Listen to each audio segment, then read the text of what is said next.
Hello everyone and welcome to Shalom Aleichem. So, if you didn't hear, yesterday I made an announcement on my channel that I'd be doing recovery vlogs for the next few weeks instead of my usual videos because I've been really busy with school. It's been really hard for me to just make videos recently. So I would like to kind of chillax and do some relaxed videos. First thing I want to tell you is that I have a new recovery journal, and it's all 100% post-consumer recycled paper made in Canada. Oh, Canada. It was originally like a plain green, this green, with just rethink on it, but of course being artsy, had to make it more artsy. So I not colored it, but I put washi tape on it, trying to make it pretty.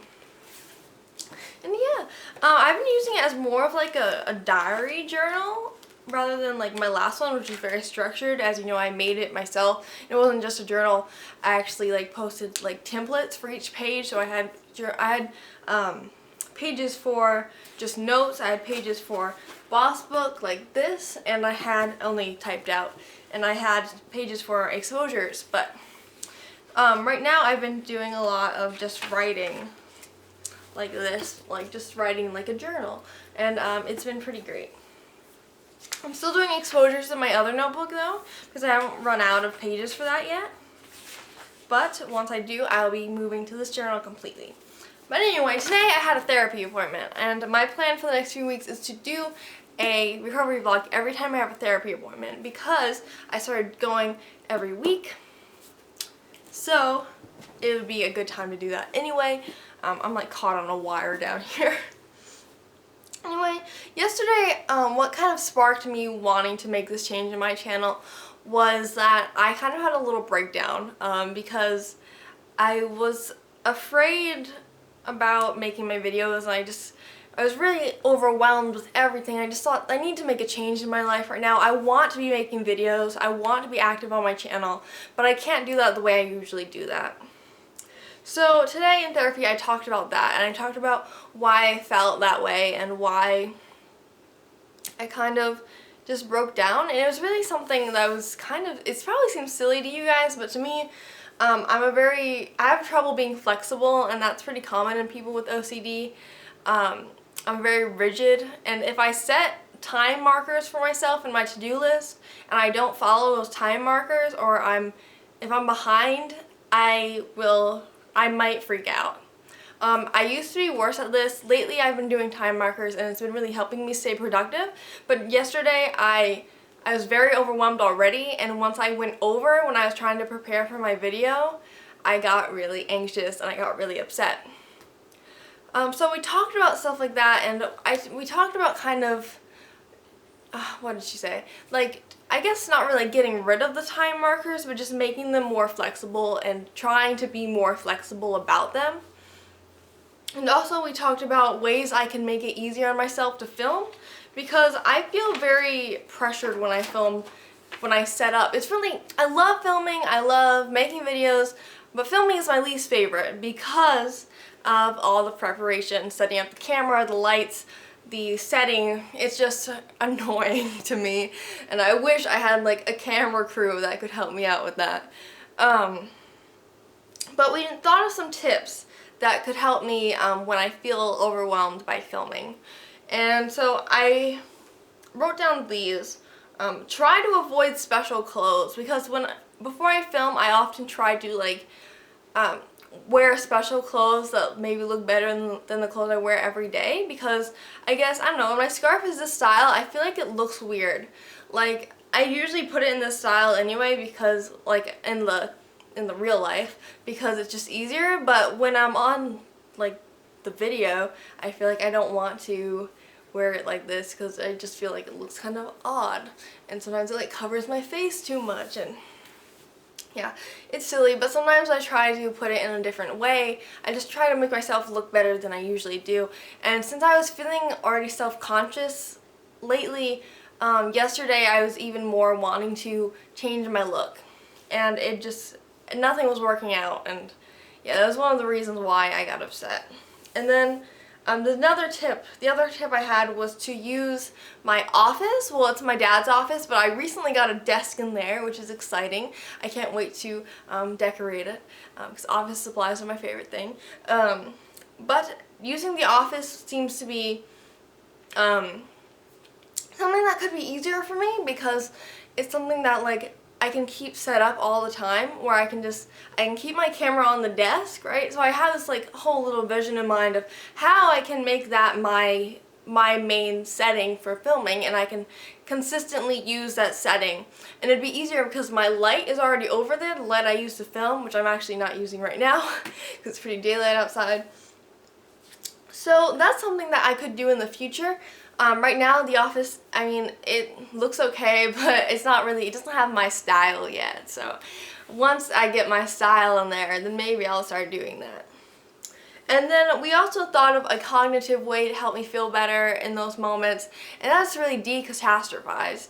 So when people get, I don't know, upset about things, sometimes that's because they are catastrophizing the situation, which is catastrophe. I'm not even sure if it's called catastrophizing, but it's catastrophizing. Is that the word? That's how I wrote it.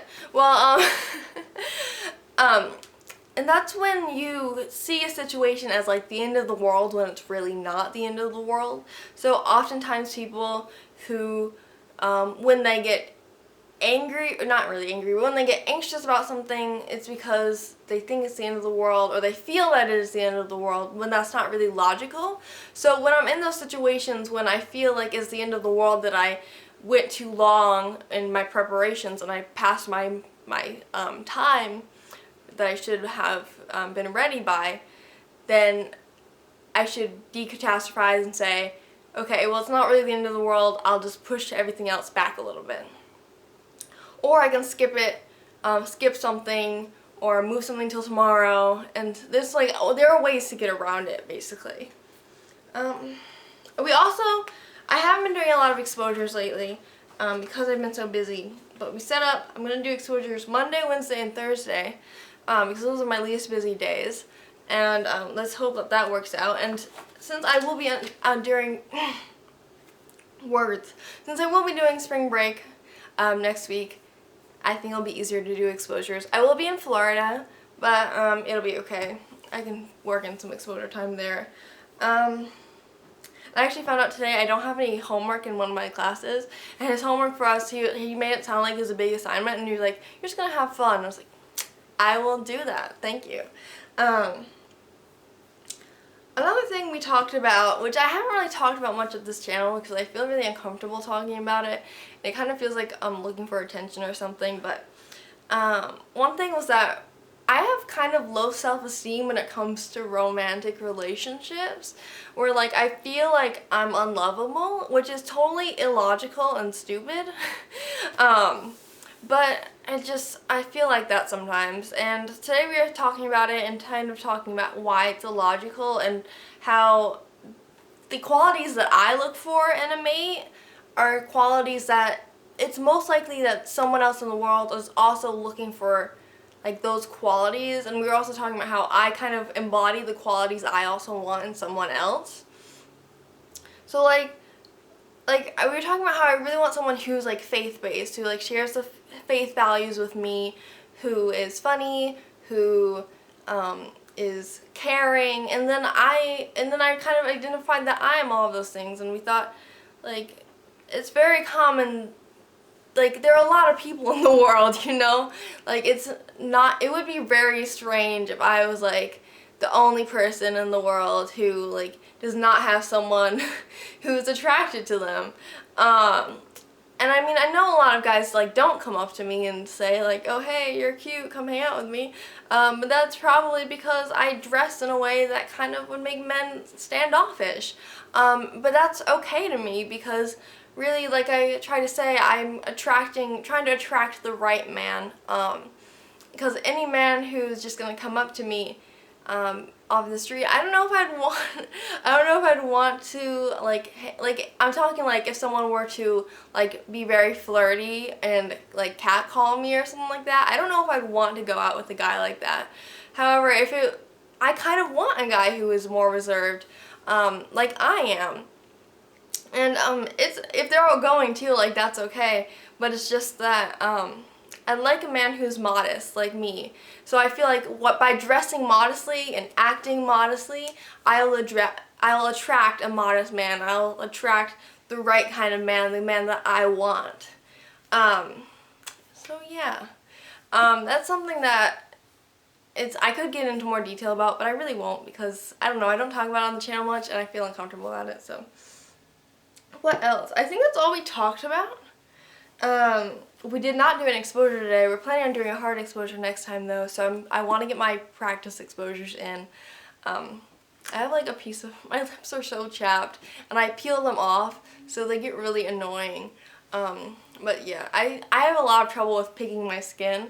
If you don't know, dermatillomania is a skin picking disorder that is common in people with OCD. I do not have dermatillomania, but I do pick my skin a lot. Not enough to be diagnosed with dermatillomania though, which I am okay with, but kudos to you guys if you are like, I don't know if kudos is the right word, but if you guys are struggling with that. I know it's how awful it can be. I've seen it in people. Like, I'm thinking of you guys. Dermatillomania can be awful, and I do want to make a video on that one day, as well as trichotillomania, which is hair picking, hair pulling. Last thing I wanted to talk about. This has kind of been a rambly video. I kind of like it though. It's kind of like a chat. Last thing. I got a dialectical behavioral therapy book. If you don't remember, Recovery Vlog 5, I think, my old psychologist told me that she wanted me to do DBT therapy, and I was very upset about it because I was like afraid of change and stuff. But I did recognize that it would be a good thing for me to try, especially like with my trouble regulating my emotions, like what happened yesterday. Excuse me. And so I got that book, which I've been looking at for a while, and I'm excited to look at it. I haven't looked at it yet, but yeah, I think that will be helpful to me. I think that's all I have to say. I did also get another book that was my, it's called Hope is on Your Side, and it's by someone who works at the IOCDF named Shannon Shai, and he struggled with OCD, and he has a couple books out, a few actually, and another one about OCD, and I can link those two books I mentioned in the description, but his story really inspired me, so I wanted to see this book, and it's actually a journal, a 365-day journal, guiding you through OCD treatment. And I looked through like a lot of the days and I was kind of like, I kind of know all this stuff. So if it turns out that I do know everything and I don't really use it much, I might actually give it away to someone, and I don't really know anyone who has OCD in my like real life. So if you guys out there would be interested in it, I won't like ask you if you want it now, but I mean, if you guys would be interested in it, I might consider doing a giveaway with it, but I don't know yet. I might keep it for myself, so don't ask for it yet. But yeah, check it out if you are interested in that, because I thought it was pretty cool. Anyway guys, that's all I have to say. It was a good appointment overall. I'm glad that I didn't cry, even though I have been working on crying more with her. But yeah, thank you guys for watching. Hope you enjoyed this recovery vlog, and I'll see you next week. By the way, tonight is the night of the OCD presentation on OCDacceptance.com, so check out the link in the description for that. I will see you guys there hopefully, and if not, I'll see you guys next week. Bye!